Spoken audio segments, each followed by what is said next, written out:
we move forward and let's go ahead and jump into our next game, which is going to be which is going to be this one right here, the Jaguars and the Steelers. The Jaguars 5-2, four Steelers 4-2, 2+2.5, over under 41.5. This is got to be top five games of the week this week. You know what I mean? When you throw up your games, best games to follow, this is one of them. And you know what? Nothing but props to the Jaguars right now. 4-game winning streak coming into this game. They've been hard nosed and they've been good wins because they haven't beat bad teams. They beat teams that were slotted to be in the playoffs this year, and slotted to win their divisions this year. So the Jags are turning the corner in a sense. And we thought that it was a bunch of hype, but as I keep telling y'all, some of these teams are slow cookers. Some teams aren't going to be that great in the first 3 to 4 weeks when they're dealing with injuries, when they're getting new players acclimated to their system. It takes a little bit of time to get your mojo. And we all know that Doug Peterson is one of the better coaches in the NFL. They don't mention it enough, but he's one of the better coaches in the NFL. And you know what? It's sad because he's a coach that won a Super Bowl and got fired. You know what I mean? And the team wasn't even in a position to where they were, you know, like that far behind. They almost made the playoffs and he got fired. So it goes to show you how silly these front offices are. But Philly didn't really miss a beat because Philly has the old 90s Cowboys mentality where the roster is so good, I could go get somebody from the 300 seats to come coach the team.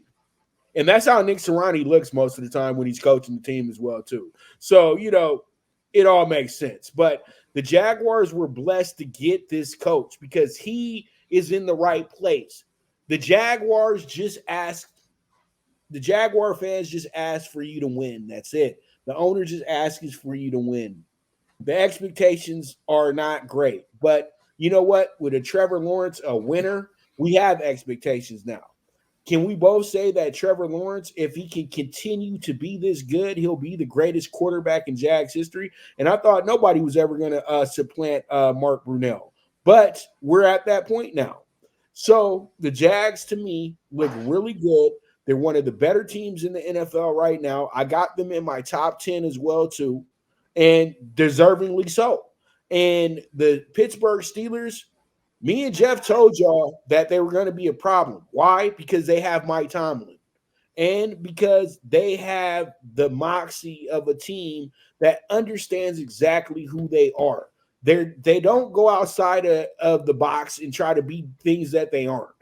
And that's why the Steelers stay grounded. That's why the Steelers stay winning these games the way that they win them, just like they did on Sunday in LA against a Rams team that thought they had something, but the Steelers tried to show them that, you know what, we lock it up and we make big plays on the defensive side to keep games honest. And that's exactly what the Steelers do. But we both know that the Steelers, when they get a win like the one that they did in LA, they usually bounce. This is like a horse racing term where a horse will win a big stakes race, right, Jeff? And then he'll come back and be in a smaller stakes race and he'll finish fifth instead of finishing first. And we say that the horse is bounced because that means that, the horses, you're kind of running them too much. And I think that's what goes back to the Steelers after they win a big game. They bounce, and I feel like they're going to bounce on Sunday.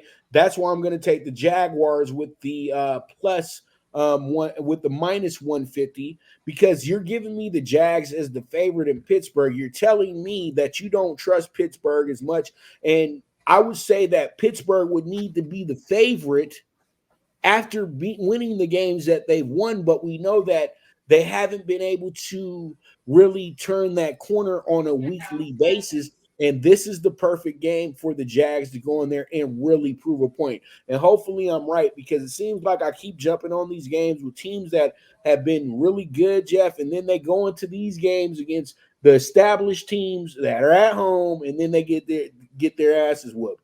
But I'm just using an example because what happened with me and the Lions last week. But all in all, I like the Jags minus 150. Who you taking? This game here is a great game. 5-2 versus 4-2. Everyone, we talked in August and early September. The toughest division in football was going to be the AFC North. An injury early in the year to Joe Burrow started slow. A Ravens team picked off, and then everyone's poo-pooing them. A Steelers team that gets mauled out of the first two games of the year. So this division is toast. Well, you know, Tomlin did something. I could see something in the Steelers team. 3-2 after the break, and what people weren't talking about is that Kenny Pickett's binky, Deontay Johnson, their number one wide receiver, hadn't played. So George Pickens now goes to the one. And then you got a slow starting Najee Harris as a Jalen Warren starts to progress there.